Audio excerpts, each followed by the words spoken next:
Hello நண்பர்களே, 10th எபிசோடோட ஸ்டார்டிங்ல கிம் பக்கத்துல வந்து உட்கார்ற ஹீரோ, நீதானப்பா என்னை கூப்பிட்ட, அதுக்காக தான் நான் வந்தேன், நான் ஒரு காப் அப்படின்னு சொல்லும் போது கிம் அவனை நம்ப மாட்டேங்கிறான். ஹீரோவும் அவனோட ஐடி கார்டை எடுத்து காட்டுறான். இதை பார்க்கும் போது கிம்மோட மூஞ்சியே மாறுது. ஓ, இந்த திருட்டு பசங்க கூட போலீஸ்காரன் வேற கூட்டாளியா இருக்கியாடா அப்படின்னு கிம் கேட்கும் போது நம்ம ஹீரோ வந்துட்டு, நீ நினைக்கிற மாதிரி போலீஸ்காரன் நான் கிடையாது, அதெல்லாம் இருக்கட்டும், எதுக்கு இந்த 3 குழந்தை பிள்ளைங்களை பிடிச்சி மிரட்டிட்டு இருக்க அப்படின்னு கேட்கறான். அவனுக்கு நல்ல ஆக்டிங் விட்டுட்டு இருக்கானுங்க. கிம் இருந்துட்டு, ஏன்பா இப்படி எல்லாம் திருட்டு பசங்க கூட சவகாசம் வச்சிருக்கேன், உன் போலீஸ் டீம்ல இருக்கிறவங்களுக்கு இது தெரியுமான்னு கேட்கும்போது, நீயே கால் பண்ணி கேட்டுக்கோ அப்படின்னு சொல்றான். மகனை இருடா, இந்த விஷயத்தை போட்டு தரேன், இவனும் ஸ்டேஷனுக்கு கால் பண்ணி ஹீரோவை பத்தி விசாரிக்கிறான். அப்ப அந்த சைடு பேசுற டிடெக்டிவ், ஹீரோ கேஸ் சம்பந்தமா வெளியே போயிருக்கான் அப்படின்னு சொல்லிட்டு இருக்கும்போது இங்க பக்கத்துல இருக்கிற ஹீரோ, டே நீ எதுக்காக கால் பண்ணேன்னு சொல்லு, அப்பதான் அவனும் ஷேரிங்க்கு வந்து நிப்பானுங்க, உன் அமௌண்ட் பெருசாகும்னு சொன்னோன்னா பைபிள பயந்து போனை கட் பண்ணிடுறான். சரி ஓகேடா, நீ கேட்ட $10,000 தரேன் அப்படின்னு எடுத்தோன்னே ஒத்துக்கிறான். இது கேட்கிற எல்லாத்துக்கும் ஆச்சரியமாயிருது. ஹீரோ இருந்துட்டு, இன்னும் உன்னை மிரட்டவே ஆரம்பிக்கல, அதுக்குள்ளே என்னடா பச்சை பிள்ளையாட்ட ஒத்துக்கிற அப்படின்னு கேட்கும்போது கிம் இருந்துட்டு, போலீஸ்காரங்க கூட டீலிங் பண்றது எனக்கு பிடிக்காதுன்னு சொல்லிடுறான். இதை கேட்ட உடனே ஹீரோக்கு காண்டாகுது. இருந்தாலும் சிரிச்சுக்கிட்டே, $10,000 கிடையாது தம்பி, அமௌண்ட் டபுள் ஆயிருச்சு, $20,000 கொடுன்னு சொல்றான். இதை கேட்கும் போது கிம்முக்கு சாக்காகுது. ஆமாடா, போலீஸ்காரங்க கூட டீல் பண்றது பிடிக்காதுன்னு மூஞ்சில அடிச்ச மாதிரி பேசிட்டேன், நான் வேற ஒரு போலீஸ்காரர் ரொம்பவே ஹர்ட் ஆயிட்டேன், சீக்கிரம் இல்லைன்னா அமௌண்ட் மறுபடியும் டபுள் ஆகுங்க, டைம் ஓடிட்டே இருக்கு, 30 செகண்ட் தான் இருக்கு அப்படின்னு சொல்லி இவனு டிக்டாக்னு சொல்லிட்டே இருக்கான். கிம்னாலேயே எதுவுமே பேச முடியல. கடைசியா ஒரு வழியா அமௌண்ட் கொடுக்குறான். எவ்வளோன்னு பார்த்தா $80,000. பைபிள டபுள் ஆகி $80,000 வாங்கிட்டான் கிம் கிட்ட இருந்து.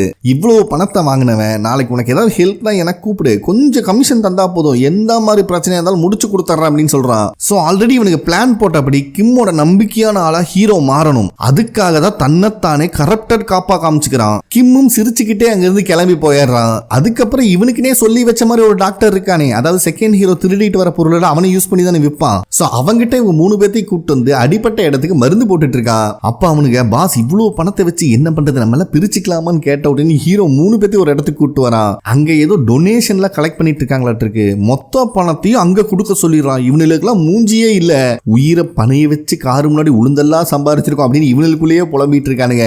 அதே டைம்ல போலீஸ் சீஃபும் போலீஸ் கமிஷனரும் டைரக்டர் ஆஃப் தி ப்ராசிக்யூட்டர் அந்த ஆள் கூட தான் மீட்டிங் போட்டிருக்காங்க. அப்போ போலீஸ் சீஃபுக்கு கால் வருது. ஹீரோ இந்த மாதிரி மொத்த பணத்தையும் டொனேஷனுக்கு கொடுத்துட்டான் அப்படிங்கிற விஷயத்தை கேள்விப்பட்டோன்னு அந்த ஆள் செம்ம காண்டாகிறாரு.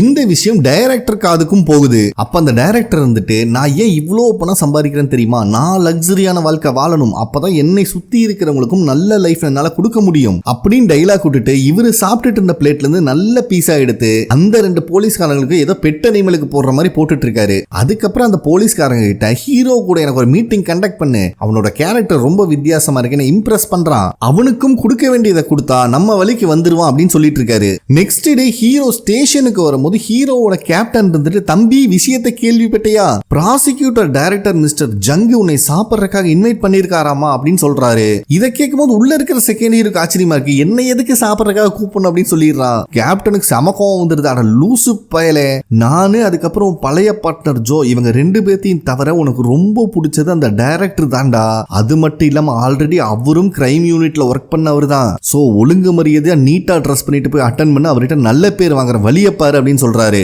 முடிஞ்சா என்னையும் கூட்டு போடா அப்படின்னு இவர் கேட்கும் போது, நீங்க இல்லாமையா பாத்துக்கலாம் அப்படின்னு சொன்ன உடனே கேப்டனுக்கு சந்தோஷம் தாங்க முடியல. அதுக்கப்புறம் ஹீரோ கிட்ட அந்த லேடி ஆபீசர் 16 வருஷத்துக்கு முன்னாடி நடந்த ஆக்சிடென்ட் ஃபைல கேட்டிருப்பான், அதை தான் பிரிண்ட் அவுட் எடுத்து கொண்டு வந்து கொடுக்குறாங்க. அது மட்டும் இல்லாம இதுல ஸ்ட்ரேஞ்சான விஷயம் என்னன்னா, இந்த கேஸ்ல இருக்கிற ஒருத்தன் 16 வருஷத்துக்கு முன்னாடியே சூசைட் பண்ணி இறந்துட்டான் அப்படிங்கிற விஷயத்தையும் சொல்லிட்டு போறாங்க.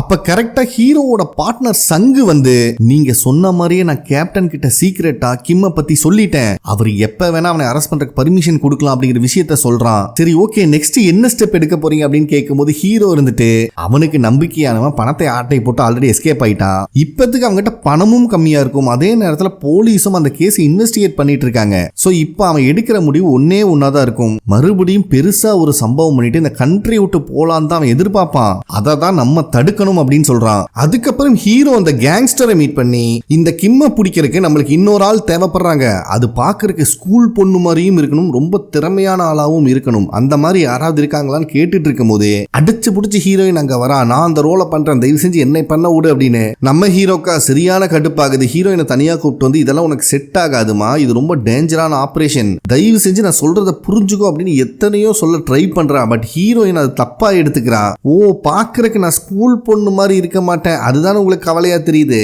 டே, ஃபுல் மேக்கப்ல இருக்கேன்டா, இப்ப ஆன் டியூட்டில இருக்க அக்கா, போய் மூஞ்சியை கழுவிட்டு வந்து வச்சுக்கவே, ஸ்கூல் பொண்ணு இல்ல பச்சை குழந்தை மாதிரி இருப்பேன் அப்படின்னு டைலாக் விட்டுட்டு இருக்கா. இருந்தாலும் ஹீரோ ஒத்துக்க மாட்டேங்கிறான். அட நான் சொல்றத கொஞ்சம் கேளு, அந்த பொண்ணோட இந்த நிலைமைக்கு நானும் ஒரு காரணமும் என் மனசு உறுத்திட்டே இருக்கு. ஏன்னா அன்னைக்கு ரெஸ்டாரண்ட்ல நான் கொஞ்சம் நல்லா அட்வைஸ் பண்ணியிருந்தா மேபி அந்த பொண்ணை நான் காப்பாத்தி இருக்கலாம். அதனால கண்டிப்பா இந்த பொண்ணுக்கு நான் ஏதாவது பண்ணணும்னு நினைக்கிறேன், நான் தான் இந்த ரோல் பண்ணுவேன் அப்படின்னு அடம் பிடிக்கிறா. நம்ம ஹீரோ, அதாவது செகண்ட் ஹீரோ, அவன் தானே எல்லா விஷயத்தையும் பண்ணிட்டு இருக்கிறது. இவளை இந்த மிஷன்ல உள்ள சேர்த்திட்டோம்னா ரொம்ப சொதப்பிடுவேன் அப்படின்னு யோசிச்சு பார்த்துட்டு இருக்கும் போதே நம்ம ஹீரோயின் இருந்துட்டு, ஓ அப்ப கிரிமினலை பிடிக்கிறத தவிர வேற ஏதோ பிளான் வச்சிருக்கியா, கவலைப்படாத நான் இருக்கேன், உனக்கு ஃபுல் சப்போர்ட் பண்றேன் அப்படின்னு சொல்றா. அதனால ஹீரோவும் ஒத்துக்கிறான். இந்த பக்கி ஸ்கூல் பொண்ணு மாதிரி ட்ரெஸ் பண்ணிட்டு வர சொன்னா ஸ்கூல் ஆயா மாதிரி வந்து நிக்கிறான். இந்த லட்சணத்துல அவனுக்கு இம்ப்ரெஸ் பண்றதுக்காக, இங்க பாத்தியா இந்த ட்ரெஸ்ஸே எனக்கு லூசா இருக்குடா, ஏன்னா நான் அவ்வளவு ஒல்லியா இருக்கேன், இடுப்புல 2 டைம் சுத்தி விட்டுருக்கேன் அப்படின்னு டைலாகா விட்டுட்டு இருக்கா. இதுல அந்த கேங்ஸ்டரோட அல்லக்கை மனசாட்சியே இல்லாம ஹீரோயின் ரசிச்சிட்டு இருக்கா. அதனால கேங்ஸ்டர் புளிச்சுட்டு கண்ணத்திலே ஒண்ணு போடுறா, என்ன கருமடா இது அப்படின்னு. ஆனா ஹீரோயின் அக்செப்ட் பண்ணிக்கிறான். இது மட்டும் பத்தாது, உனக்கு ஒரு ரோட் டெஸ்ட்னு சொல்லி ஸ்கூல் முன்னாடி வந்து உட்கார வச்சுட்டு அங்க வந்துட்டு இருக்கிற ஸ்கூல் பையனை காட்டி 3 நிமிஷத்துக்குள்ள அந்த பையனோட நம்பரை நீ வாங்கணும், ஏன்னா அப்பதான் மத்தவங்களும் நீ ஸ்கூல் பண்ண நம்புறாங்கிறது எனக்கு புரியும் அப்படின்னு சொல்றான். சப்போஸ் உன்னால அவன் நம்பரை வாங்க முடியலன்னா இந்த டெஸ்ட்ல நீ ஃபெயில், இதுக்கு மேல இந்த மிஷன்ல நீ வரக்கூடாதுன்னு வேற சொல்லிடுறான். இவளும் அந்த ஸ்கூல் பையன்கிட்ட நேக்கா பேசி நம்பர் வாங்குற அளவுக்கு போயிடுறா. ஆனா நம்ம ஹீரோ உள்ள புந்து எல்லாத்தையும் சொதப்பி விட்டுறான். ஹீரோயினுக்கு செம்மக்கம் வருது, நீ தான்டா நம்பர் வாங்க சொன்ன அப்படின்னு சொல்லும் போது, இல்ல நான் இதை நம்ப மாட்டேன், ஏன்னா இந்த காலத்துல பாதி பேர் ஆன்டிஸை தான் லவ் பண்ணிட்டு சுத்திட்டு இருக்கானுங்க, நீயும் பாக்குற கிட்டத்தட்ட அப்படிதான் இருக்க, அதனால ஏதாவது பொண்ணுங்க கிட்ட நம்பர் வாங்கி காட்டு அப்படின்னு சொல்லிடுறான். சோ நம்ம ஹீரோயினும் அங்க இருக்கிற பொண்ணுங்க கிட்ட எப்படி நம்பர் வாங்குறது அப்படின்னு யோசிச்சுட்டு இருக்கும் போதே ஹீரோயின் பக்கத்துல ஒரு பையன் வந்து உட்கார்றான். அவனும் அந்த ஸ்கூல் ஸ்டூடெண்ட் தான். உங்களுக்கு பாய் ஃப்ரெண்ட் இல்லைன்னா சொல்லுங்க, நம்ம 2 பேரும் இன்னைக்கு டின்னர் போலாம் அப்படின்னு அவன் பேசிட்டு இருக்கும் போதே அந்த ஸ்கூல்ல ஒரு படாசு பொண்ணு வந்து ஹீரோயினை மிரட்ட ஆரம்பிக்கிறா. எவ்வளவு தைரியம் இருந்தா எங்க கிளாஸ் பையனையே கரெக்ட் பண்ண பாப்ப, யாரு நீ எந்த ஸ்கூல்னு கேட்கும் போது ஹீரோயின் கோவம் வந்துருது. நான் இந்த ஸ்கூல் தாண்டி, நான் யாருன்னு கண்டுபிடி அப்படின்னு வெறித்தனமா டைலாக் விடுறா. அப்ப அந்த பொண்ணு இருந்துட்டு, நான் 3rd கிரேட் படிச்சிட்டு இருக்கேன், உன்னை பார்த்தாலே 1st கிரேட் படிக்கிற மாதிரி தான் தெரியுதுன்னு சொன்னோன்னு ஹீரோயினுக்கு சந்தோஷம் தாங்க முடியல. அப்பாடா ஒரு வழியே நீ ஸ்கூல் ஸ்டூடெண்டா ஏத்துக்கிட்டாளுங்க அப்படிங்கிற சந்தோஷத்துல இவ இருக்கும் போதே அந்த படாசு பொண்ணு இவன் முடிய பிடிச்சி நார கிழிச்சிட்டு இருக்கா. ஆனா ஹீரோயினை ஸ்கூல் ஸ்டூடெண்டா ஏத்துக்கிட்டதுனால இவளுக்கு இது பெரிய வழியா தெரியல, சந்தோஷமா வாங்கிட்டு இருக்கா. ரொம்ப நேரமா இந்த சண்டை போயிட்டு இருக்கு. இதை பார்த்துட்டு இருக்கிற ஹீரோ, பரவாயில்லையப்பா என்னால அவ டெம்பரை லூஸ் பண்ணாம கரெக்டா இருக்கா, இவதான் இது கரெக்டான ஆள் அப்படின்னு சொல்றான். அதுக்கப்புறம் இவங்க 2 பேர் ரோட கிராஸ் பண்ணிட்டு இருக்கும்போது ப்ராசிக்யூட்டர் ஜேவும் பாத்துறான். என்னடா இந்த போலீஸ்காரன் எப்ப பார்த்தாலும் இவ கூடயே சுத்திட்டு இருக்கான்னு சொல்லி ஹீரோயினுக்கு கால் பண்ணி என்ன விஷயமா இங்க சுத்திட்டு இருக்கான்னு கேக்குறான். அப்ப ஹீரோயின் நான் ஒரு கேஸ் சம்பந்தமா சுத்திட்டு இருக்கேன், என்னை யாரும் டிஸ்டர்ப் பண்ண கூடாது அப்படின்னு சொல்லிடுறா. அடி லூசு, ஏதாவது ஹெல்ப்னா என்கிட்ட கேட்க வேண்டியதானே அப்படின்னு அவன் சொல்லும் போது, நீ கோர்ட்ல இருக்கிற கேஸை பாருப்பா, என் வேலையை நான் பாத்துக்கிறேன்னு சொல்லிட்டு போனை வச்சுட்டு போயிடுறா. அதுக்கப்புறம் அந்த கிம் ரெகுலரா வர காஃபி ஷாப்ல தான் ஹீரோயினை வெயிட் பண்ண வச்சிருக்கானுங்க. இவளும் ரொம்ப நேரமா வெயிட் பண்ணி பாக்குறா. பட் அவன் வந்த மாதிரி இல்ல. ஹீரோ மெசேஜ் அனுப்புறான், இன்னும் கொஞ்ச நேரம் வெயிட் பண்ணுன்னு. அவளும் பொறுத்து பார்த்துட்டு கெஃபேல இருந்து அவளே இறங்கி வந்துடுறா. ஹீரோவை பார்த்து ஒழுங்கு முறையா சாப்பாடு வாங்கி கொடு, பசிக்குதுன்னு சொல்லி வலுக்கட்டாயமா வாங்கி தர வைக்கிறா. அப்ப ஹீரோயின் நர்வஸா இருக்கா, அவ கை ஷேக் ஆகுதுங்கிறது ஹீரோ கண்டுபிடிச்சிடறான். இத பத்தி அவன் கேட்கும் போது, நான் ரிப்போர்ட்டர்ப்பா, என் வாழ்க்கையில இதெல்லாம் ரொம்ப சகஜம் அப்படின்னு சொல்லி சமாளிச்சிடறா. அதே டைம்ல திருட்டு பொண்ணு ஹீரோவை பத்தி தான் யோசிச்சுட்டு போயிட்டு இருக்கா. ஏன்னா கடைசி அந்த ஜிம்ல இருந்து கிளம்புறதுக்கு முன்னாடி இவட்ட கொஞ்சம் காசை கொடுத்து சரக்கு அடிக்கிறதெல்லாம் நிறுத்தி ஒழுங்கு முறையா சாப்பிட்ற வேலையை பாரு, இருக்க ஒல்லி ஆயிட்டு போயிட்டு இருக்க அப்படின்னு சொல்லிட்டு போயிருப்பான். யாரா இவன், நான் இவனை பழி வாங்கலான்னு பார்த்தா இவன் மேல ரொம்ப அக்கறையா இருக்கிற மாதிரி நடிச்சிட்டு இருக்கானே அப்படிங்கிற யோசனையில வந்துட்டு இருக்கும் போது கரெக்டா சங்க அங்க வந்துடுறான். அவனுக்கு ஆல்ரெடி இவன் மேல ஒரு கண்ணு. அன்னைக்கு நீ என்னோட ஷோல்டர்ல இடிச்சிட்டு போனதுல இருந்து இன்னும் வலி இருக்கு, ஒழுங்கு மரியாதையா என்னோட ட்ரீட்மெண்ட்டுக்கு காசு கொடு, இல்லன்னா எனக்கு காஃபி வாங்கி கொடுன்னு அவன் கேட்டுட்டு இருக்கும் போதே அவனோட காரை பார்த்து இவன் இம்ப்ரெஸ் ஆயிடுறா. சரி வா, உனக்கு நான் மீல்ஸே வாங்கி தரேன், ஏன்னா ஒரு ஆள் எனக்கு காஃபி சாப்பிடக்கூடாதுன்னு சொல்லியிருக்காருன்னு ஹீரோ தான் மென்ஷன் பண்றான் இந்த இடத்துல. நெக்ஸ்ட் டே ஹீரோயினுக்கு ஹீரோ மெசேஜ் அனுப்புறான், நேத்து சொதப்பிருச்சு, இன்னைக்கு நம்மளுக்கு சம்பவம் காத்துட்டு இருக்குன்னு. பார்த்தோன்னே இவளுக்கு சந்தோஷம் தாங்க முடியல. குளிக்காரிகிட்ட நெல் பாலிஷ்லாம் வாங்கி அடிச்சிட்டு இருக்கா, அப்பதான் ஸ்கூல் பொண்ணு மாதிரி தெரியவான்னு. அதுக்கப்புறம் ஹீரோயின் இவனுக்கு பிளான் போட்டபடியே ஜாப் சம்பந்தமா மிஸ்டர் பார்க்க தான் வந்து மீட் பண்ணிட்டு இருக்கா. வெளியே தான் உட்காந்து ஹீரோவும் இதை வாட்ச் பண்ணிட்டு இருக்கான். ஹீரோயின் பேசும்போது அவளுக்கு பணத்தேவை அதிகமா இருக்கு அப்படிங்கறத பார்க் புரிஞ்சுக்கிறான். ஏன்னா அந்த மாதிரி தான் ஹீரோயின் பேசிட்டு இருக்கா. அதனால அவனும் ஹீரோயினை எந்திரிச்சு நிக்க சொல்றான், திரும்ப சொல்றான், ஓகேமா நீ எல்லாத்துக்கும் கரெக்டா இருப்ப அப்படிங்கிற மாதிரி வேற சொல்லிடுறான். அதுக்கப்புறம் அவன் ஹீரோயினை கூப்பிட்டு வெளியே அவன் காருக்கு வரும்போது ஹீரோயின் நோட் பண்றா, ஆல்ரெடி 3 பொண்ணுங்க அவன் கார்ல ஏத்தி வச்சிருக்கான் மண்டை கழுவி. ஹீரோயினும் மனசை தேத்திக்கிட்டு கார்ல ஏறி உட்காந்து அவன் கூட போயிட்டு இருக்கா. ஹீரோவும் ஃபாலோ பண்ண ஆரம்பிக்கிறான். இந்த விஷயத்தை ஹீரோ கேப்டனுக்கு கால் பண்ணி சொல்றான். அப்ப கேப்டன் அங்க இருக்க அத்தனை டிடெக்டிவ் கிட்டையும் என்ன நடந்தாலும் சரி இந்த டைம் மிஸ்டர் பார்க்க நம்ம புடிச்சாகணும், ஆகணும், இதுக்கப்புறம் இவனுக்கு யார் சப்போர்ட்டுக்கு வராங்கிறத அப்புறம் பாத்துக்கலாம் சொல்லி எல்லாத்தையும் ஃபீல்டுக்கு அனுப்பிடுறாரு. அப்பதான் ஹீரோ இன்னொரு விஷயத்த நினைச்சு பாக்குறான். இதுக்கு முன்னாடி நாள் ஹீரோயின் கெஃபேல வெயிட் பண்ணிட்டு இருக்கும்போது பார்க்க அங்க வந்திருக்கான். பட் ஹீரோ தான் அவனை டைவர்ட் பண்ணி இன்னொரு கெஃபே கூட்டு போய் பேச்சுவார்த்தை நடத்தி இருக்கான். அப்ப ஹீரோ வந்துட்டு அந்த 3 பேத்து கூட சேர்ந்து ஆக்சிடென்ட் கேஸ் பார்த்து சலிச்சு போச்சு, நீ கொஞ்சம் பெருசா சம்பவம் பண்ணிட்டான்னு கேள்விப்பட்டேன், அதனாலதான் உனக்கு ஹெல்ப் பண்ணலான்னு வந்திருக்கேன், என்ன யூஸ் பண்ணிக்கோ, எனக்கு தேவை பணம் தான் அப்படிங்கிற மாதிரி ஹீரோ சொல்லியிருக்கான். ஆனா இந்த விஷயத்த ஃபர்ஸ்ட் பார்க் நம்பல. அப்ப ஹீரோ வந்துட்டு இந்த ஜாப் சர்ச் பண்றதெல்லாம் ஒரு கவர் அப் தான் எனக்கு தெரியும், என்ன விஷயம் பண்றேங்கிற உண்மையை சொன்னேன்னா எனக்கு தெரிஞ்ச பொண்ணுங்களை நான் ரெக்கமெண்ட் பண்ணுவேன், எனக்கு தேவை கமிஷன் அப்படிங்கிற மாதிரி சொன்ன உடனே பார்க்கும் ஹீரோ நம்ப ஆரம்பிச்சிடறான். நீ கெஸ் பண்ணிருக்கிறது கரெக்ட் தான், ஜாப் வாங்கி கொடுக்கறதெல்லாம் ஒரு கவர் அப் தான், நாங்க ஹியூமன் டிராபிகிங் தான் பண்ணிட்டு இருக்கோம், அதாவது மனுஷங்களை கடத்தர பிசினஸ் பண்ணிட்டு இருக்கோம் அப்படிங்கறது ஓப்பனா ஹீரோ கிட்டே ஒத்துருக்கான். இவங்களும் வண்டியில போயிட்டு இருக்கும்போது ஹீரோயின் ஹீரோக்கு மெசேஜ் அனுப்பலான்னு பாக்குறா. அப்ப பார்க் இருந்துட்டு கவலைப்படாதீங்க, இந்த சிட்டியை தாண்டினதுக்கு அப்புறம் உங்க லைஃபே மாற போகுது, நிறைய பணம் கிடைக்க போகுது அப்படின்னு மண்டை கழுவிட்டு வந்துட்டு இருக்கான். அப்ப கரெக்டா ஹீரோக்கு ஹீரோயின் மெசேஜ் அனுப்புறா, நான் இல்லாம இந்த கார்ல மொத்தம் 3 பேர் இருக்காங்க, நான் பார்க் கூட போயிட்டு இருக்கேன் அப்படின்னு. அப்பதான் நம்மளுக்கு இன்னொரு விஷயத்தை காட்டுறாங்க. அன்னைக்கு பார்க் கூட பேசிட்டு இருக்கும் போது ஹீரோ இருந்துட்டு எதுக்கால காஃபி ஷாப்ல ஒருத்தி வெயிட் பண்ணிட்டு இருக்கா பத்தியா உனக்கு, அவளை மட்டும் இந்த விஷயத்துல இருந்து வெளியே எடுத்துரு, ஏன்னா அவ ஒரு ரிப்போர்ட்டர் அப்படிங்கிற விஷயத்த போட்டு கொடுத்திருக்கான். பார்க் இருந்துட்டு எனக்கு ஏன்டா நீ ஹெல்ப் பண்ண ட்ரை பண்ற அப்படின்னு கேட்கும் போது ஹீரோ வந்துட்டு அட லூசு பையல, இந்த ரிப்போர்ட்டரும் கிரைம் யூனிட்டை சேர்ந்தவங்களும் ஒன்னு சேர்ந்து உன்னை பிடிக்க ட்ரை பண்ணிட்டு இருக்காங்க, உன்னை காப்பாத்துறதுக்காக தான் இந்த ஹிண்ட் கொடுத்தேன் அப்படின்னு சொல்லும்போது பார்க்குக்கு ஹீரோ மேல நம்பிக்கை இல்ல. ஆனா நம்ம ஹீரோ வந்துட்டு எனக்கு டியூட்டி எல்லாம் முக்கியம் கிடையாது, பணம் மட்டும் தான் எனக்கு ரொம்ப முக்கியம் சொல்லிடுறான். இந்த நாய்க்கு பணம் தானே முக்கியம், அதனால ஹீரோ ரொம்பவே நம்ப ஆரம்பிச்சிட்டான். அப்ப கரெக்டா பார்க்கு ஹீரோ கால் பண்ணி நீ சொன்ன மாதிரி அந்த டிஸ்டர்பன்ஸா இருந்த ஒரு டிக்கெட்டை நான் தூக்கிட்டேன் அப்படின்னு ஹீரோயினை தான் மென்ஷன் பண்றான். சோ அவளை கழட்டி விட்டுட்டு மத்த 3 பேத்து கூட தான் நான் போயிட்டு இருக்கேன், எந்த இடத்துல போலீஸ் என்னை டிஸ்டர்பன்ஸ் பண்ணாம நீ பாத்துக்கோ அப்படின்னு ஹீரோக்கு சொல்றான். சோ அவன் பேசிட்டு இருக்கும் போது ஹீரோக்கு கடைசியா ஹீரோயின் கூட பேசின விஷயம் தான் ஞாபகத்துக்கு வருது.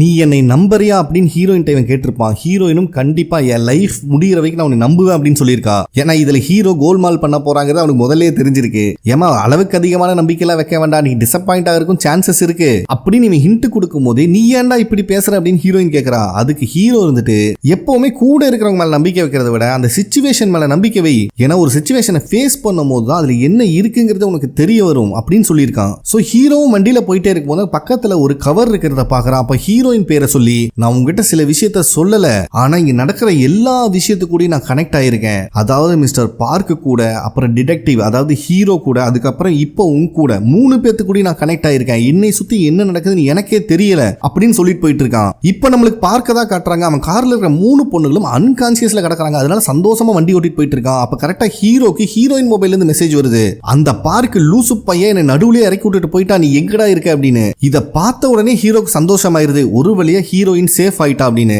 அதே டைம்ல பார்க் போயிட்டு இருந்த வழியில இந்த டிடெக்டிவ்ஸ் எல்லாம் வேணுட்டு ஆக்சிடென்ட் பண்ற மாதிரி பண்ணி பிரச்சனை பண்ணி டிராபிக் ஜாம் பண்ணி வச்சிருக்கானுங்க. ஹீரோவோட பார்ட்னர் சங்கு வேற ஒவ்வொரு காரா செக் பண்ணிட்டு வந்துட்டு இருக்கான். அப்ப பார்க் கிட்ட கடைசியா ஹீரோ பேசும்போது சொன்ன விஷயம் தான் அவனுக்கு ஞாபகத்துக்கு வருது, பூசனுக்கு போறதெல்லாம் ரொம்ப டேஞ்சரான விஷயம், நீ பக்கத்துலயே ஏதாவது பிளேஸ் கண்டுபிடிச்சு வைக்க வேண்டியதானே அப்படின்னு. அதுதான் இப்ப அவன் மைண்ட்ல ஓடிட்டு இருக்கு. ஹீரோவும் சப்வேல ஒரு லாக்கரை செக் பண்ணி பார்த்தா பார்க் இவனுக்கு கொடுக்க வேண்டிய கமிஷன் அதுல தான் வச்சிருக்கான், அதுலயும் பாதி தான் அங்க இருக்கு, மீதி அவன் எங்க கொடுக்க சொல்லிருக்கான்னா ஆல்ரெடி ஃபர்ஸ்ட் டைம் பார்க் கிட்ட இருந்து காசை போடும்போது ட்ரஸ்ட்டுக்கு டொனேட் பண்ணாங்க பாத்தீங்களா, அந்த லேடி மூலியமா திருட்டு பொண்ணு கிட்ட கொண்டு போய் கொடுக்க சொல்லியிருக்கான். அந்த லேடியும் அவகிட்ட கொடுத்துட்டு செகண்ட் ஹீரோ தான் ஃபர்ஸ்ட் ஹீரோ டிடெக்டிவ் கிட்ட சொல்லி இதை உங்ககிட்ட ஒப்படைக்க சொன்னாரு, இதுக்கு மேல திருட்டு தொழில் உட சொல்லிட்டான்னு சொல்லிட்டு அவங்க பாட்டுக்கு போயிடுறாங்க.